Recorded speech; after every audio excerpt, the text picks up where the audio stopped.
দেশ প্রবাসী সবাইকে জানাই আসসালামু আলাইকুম। আশা করি আল্লাহর মতো সবাই ভালো আছেন। আমি আলহামদুলিল্লাহ ভালো আছি।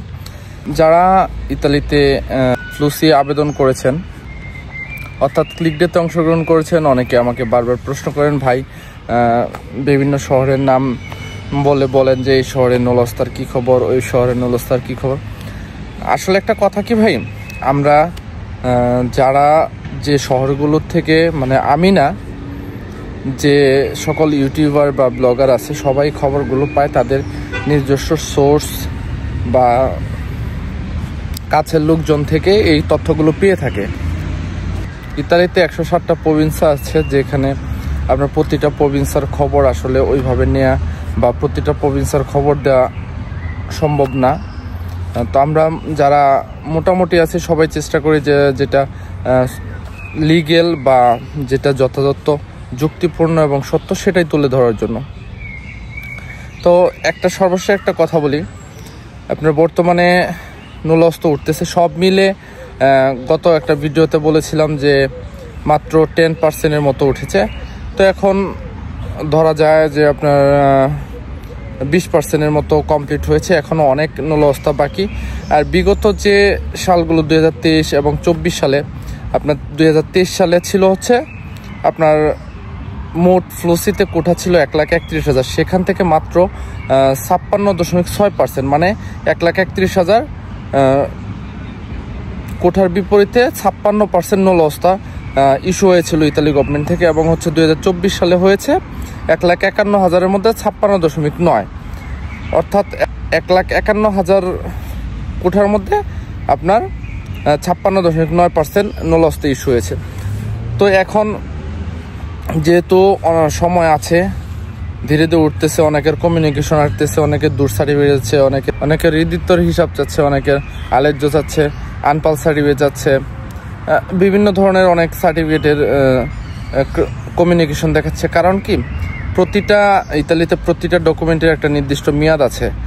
তো যখন ক্লিক ডে হয়েছিল সে প্রেক্ষিতে এখন ডকুমেন্টগুলো হয়তো ভ্যালিড নাই অথবা মেয়াদ শেষ পর্যায়ে, যার জন্য তারা রিকনফার্ম করার জন্য এগুলো কমিউনিকেশন দিতেছে বা প্যাক করতেছে, প্যাক পাঠাচ্ছে।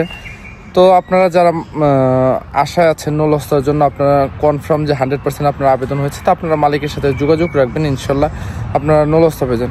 আর একটা বিষয় হচ্ছে, সময় খুবই ঘনিয়ে এসেছে, সেটা হচ্ছে আপনার জুলাইয়ের 1 থেকে 31 জুলাই পর্যন্ত আপনার যে একটা ক্লিক ডে আছে, আপনারা অনেকে জানেন। এখানে 30,000-এর মতো, কম বেশি হতে পারে, 30,000 আনুমানিক 30,000-এর মতো একটা ক্লিক ডে অংশগ্রহণ করবে। এটা হচ্ছে সিজনাল, অর্থাৎ এগ্রিকালচার, হোটেল ও পর্যটন খাতে, ট্যুরিজম সেক্টর, অর্থাৎ হোটেল, পর্যটন, ট্যুরিজম, এই এগ্রিকালচার, এটা নিয়ে হচ্ছে সিজনাল একটা ক্লিক ডে। এখানে আপনারা অংশগ্রহণ করতে পারবেন।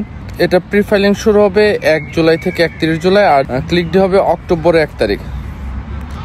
তো আপনারা যাদের মাধ্যমে আবেদন করেন অবশ্যই আপনারা সিকিউর হবেন, নিশ্চিত হবেন যে আপনার যথাযথ বা আপনারা একদম সঠিক মাধ্যম দিয়ে আপনার আবেদনটা হচ্ছে। আপনাদেরকে আরেকটা আগাম সুখবর দিয়ে রাখি, সেটা হচ্ছে আপনারা অনেকে প্রশ্ন করেন, ভাই 26, 27, 28 সালে ফ্লুসি আসবে কিনা। হ্যাঁ, 26, 27 সালে ফ্লুসি আসবে, কিন্তু আপনার কি পরিমাণ কোঠা আপনার নির্ধারণ হবে, যে কি পরিমাণ লোক আনবে। যেমন আপনার 23 সালের জন্য কোটা ছিল 1,31,000, 24 সালের জন্য ছিল 1,51,000, আপনার 25 সালের জন্য 1,91,000, এরকম 26, 27, 28 সালের জন্য একটা নির্দিষ্ট কোঠা বরাদ্দ হবে। সেই কোঠা নির্ধারণের কাজ চলতেছে। আশা করা যায় যে এবছরের শেষের দিকে আপনার অক্টোবর, নভেম্বরে বা ডিসেম্বরের মধ্যে আপনারা এই ধরনের ঘোষণা আসবে। আর এই ধরনের ঘোষণাগুলো বছর শেষেই এসে থাকে। তার সাথে আরও একটা বড় সুখবর হচ্ছে,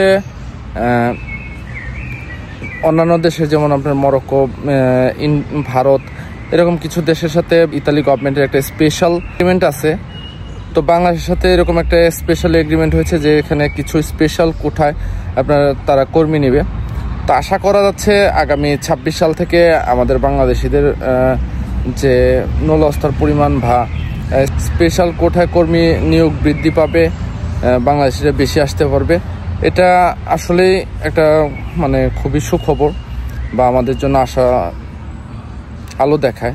আমি সবসময় বলি আপনারা যারা বিদেশে আসতে চান, শুধু ইতালির ক্ষেত্রে না, পৃথিবীর যে কোনো দেশে যে কোনো প্রান্তে যান, আপনার সঠিক মাধ্যম লিগ্যাল ওয়েতে আপনার সব কিছু প্রসেসিং করে যাবেন। তাতে আপনার সেখানে যাওয়ার পর কর্মসংস্থান এবং হচ্ছে আপনার বাসস্থান, অন্যান্য সুযোগ সুবিধা আপনার জন্য খুবই সহজ হবে।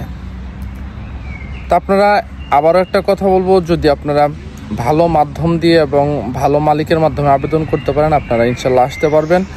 আর সব থেকে বড় কথা হচ্ছে ব্যক্তির প্ররোচনায় প্রলোভিত হয়ে প্রভাবিত হবেন না, কারণ এতে আপনার বিপদ ধেয়ে আসতে পারে। আর একটা কথা হচ্ছে, অনেকে চাটুকারিতা করে যে হ্যাঁ আমার ভাই ইতালিতে সিটিজেনশিপ, সেই ইতালির পাসপোর্টধারী, ভাই যত কিছুই হোক, সেই ইতালির পাসপোর্টধারী হোক, তাতেও কিছু আসে যায় না যদি তার কোনো নির্দিষ্ট ব্যবসা প্রতিষ্ঠান বা থেকে থাকে এবং সেই ব্যবসা প্রতিষ্ঠানে আনার মতো অ্যাবিলিটি না থাকে। তাহলে সে যদি এখানে মরার আগের দিন পর্যন্ত ইতালিতে থাকে, তাতেও কিছু আসে যায় না।